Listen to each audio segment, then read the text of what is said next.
하나님을 신뢰하고 내가 너네를 보살피고 너네를 지켜줄 테니까 나를 신뢰하라는 하나님의 명령이 굉장히 무거운. 안식일이라고 하는 것은 하나님을 신뢰함으로 우리의 일을 멈추는 날임과 동시에 하나님의 공급하심으로 쉼을 누리는 날이다, 이렇게 정리를 할 수 있을 것 같아요. 하나님께서는 배고픈 자 또는 나그네를 위하여 신명기에 이삭, 포도 이런 거 먹어도 된다고 할 만큼 우리를 배려해 주시는 하나님이셨는데, 바리새인들은 그런 하나님의 마음을 잘 이해하지 못했던 것 같아요. 그래서 진정한 안식이라든가 배고픈 자를 먹인다든가 힘든 자를 도와준다든가 이런 하나님의 마음을 모르고 율법에 또 율법을 만들면서 뭔가 규칙만 늘어가는 본질을 외면한 어떤 상태가 되어버렸던 것이죠. 안식일에 예수님께서 원하시는 것은 수많은 규칙들을 정해서 사람들을 올가매는 것이 아니라 자비로 사람들에게 쉼을 주시고 사람을 살리기 위한 날임을 말씀하십니다. 지금까지 살펴본 바리새인의 모습을 보면 이 본질을 잃어버린 그들의 열심을 안타깝게 생각할 수 있어요. 하지만 이런 바리새인의 모습은 우리 모두에게도 얼마든지 발견될 수 있는 모습입니다. 안식일을 잘 지키기 위해서 하나둘씩 많아진 형식과 절차들이 결국 굶주린 제자들을 정죄하고 예수님을 공격하는 수단이 되었던 것처럼 우리의 신앙의 열심이 균형을 잃고 형식이나 절차에 얽매이고 다른 사람을 정죄하고 예수님의 마음을 아프게 할 수도 있다는 사실이죠. 우리들도 같은 크리스찬들끼리 서로 정죄하는 경우가 많아요. 안 믿는 사람은 그런가 보다 합니다. 근데 같은 믿는 사람들, 특히 공동체 안에서 서로 부대낄 때, 또 직분이나 이런 것들을 맡아서 이렇게 같은 역할을 해야 될 때, 그때 서로의 부족한 모습이 용납이 잘 안 될 때가 있어요. 신앙의 열심을 가진 사람들은 종종 자기도 모르게 오늘의 바리새인들처럼 신앙생활에 관한 나름대로의 기준들을 몸에 지니게 되죠. 그리고 그렇게 하는 것이 옳거나 바람직하다고 생각합니다. 그게 틀린 게 아니에요. 그게 올바른 모습이기도 하니까요. 그러나 이것이 자기의 의로움이 되면 그 기준에 벗어난 사람들에 대해서 불편함을 느끼기 시작하고 심한 경우에는 정죄를 할 수도 있는 것이죠. 이 선한 동기는 상대방의 선한 동기를 만났을 때만 그 선함이 유지되는 경우가 많습니다.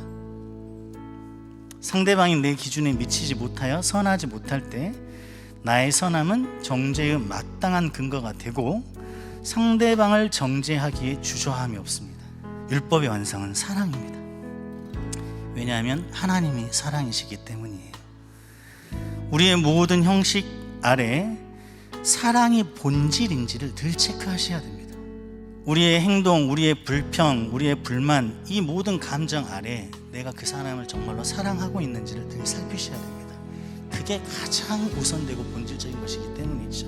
그렇기 때문에 쉽지가 않아요. 우리는 다 짜증을 낼 수밖에 없는 사람들이잖아요. 늘 부족합니다. 미워하기도 하고. 중요한 것은 내 안에 사랑이 있어야 되는데 라는 것을 인정하고 다시 주님 앞에 돌아오는 것이 중요합니다. 안식일의 참된 의미는 하나님을 신뢰하며 나의 걸음을 멈추고 쉼을 누리는 것입니다. 예수 그리스도가 오시고 성령께서 우리 안에 계시기 때문에 이 안식은 이제 더 이상 특정한 날에만 해당되는 것은 아니에요. 우리의 삶 가운데 안식할 수 있어야 합니다. 그것은 하나님의 선물이고 은혜입니다. 오늘 나의 열심이 나만의 율법이 되어서 다른 사람을 정죄하고 있지 않은지 살펴봐야 합니다. 율법의 완성은 사랑입니다. 하나님이 사랑이시기 때문이에요. 우리는 서로 사랑해야 되는 교회입니다. 사랑은 허다한 죄를 덮습니다. 예수님께서 먼저 그 사랑을 보여주셨습니다.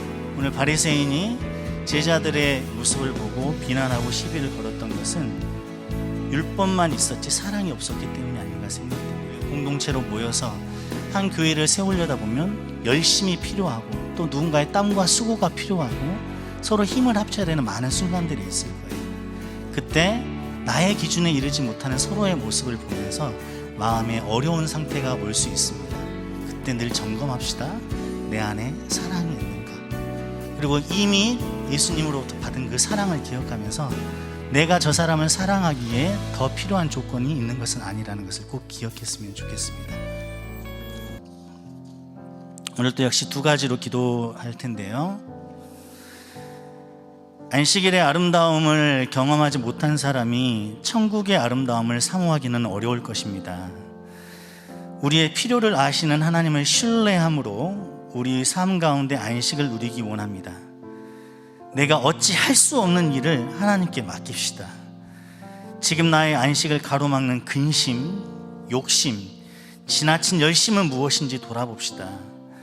나의 욕심과 조바심을 내려놓고 하나님이 주시는 안식을 누리기를 기도합시다. 그런 믿음을 달라고 기도합시다. 주님을 신뢰하기 원합니다. 주님이 주시는 안식을 누리기 원합니다. 다 같이 주여 한번 부르고 기도하겠습니다.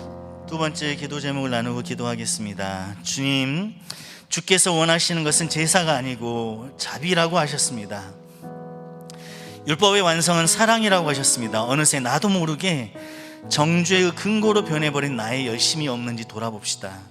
같은 크리스찬인데 왜 그러는지 도저히 이해가 안 되는 누군가가 있습니까? 한번 생각해 봅시다. 그리고 나만의 율법을 잣대로 정죄하고 있지는 않은지 생각해 봅시다. 나의 열심 때문에 누군가가 불편해지거나 누군가를 자꾸 정죄하고 싶다면 회개합시다. 그리고 내 이웃을 사랑하는 것, 공동체를 사랑하는 것, 교회를 사랑하는 것이 율법의 완성임을 믿고 사랑하기를 결단합시다. 사랑할 수 있도록, 그리스도의 마음을 품을 수 있도록 해달라고 기도합시다. 낮아진 마음을 달라고 기도합시다. 우리가 결단하여도 주님이 주시지 않으면 우리는 사랑을 알 수도 할 수도 없는 존재입니다. 그리스도의 마음으로 사랑하는 우리 대청 공동체가 될 수 있도록 함께 주여 한번 부르고 기도합시다.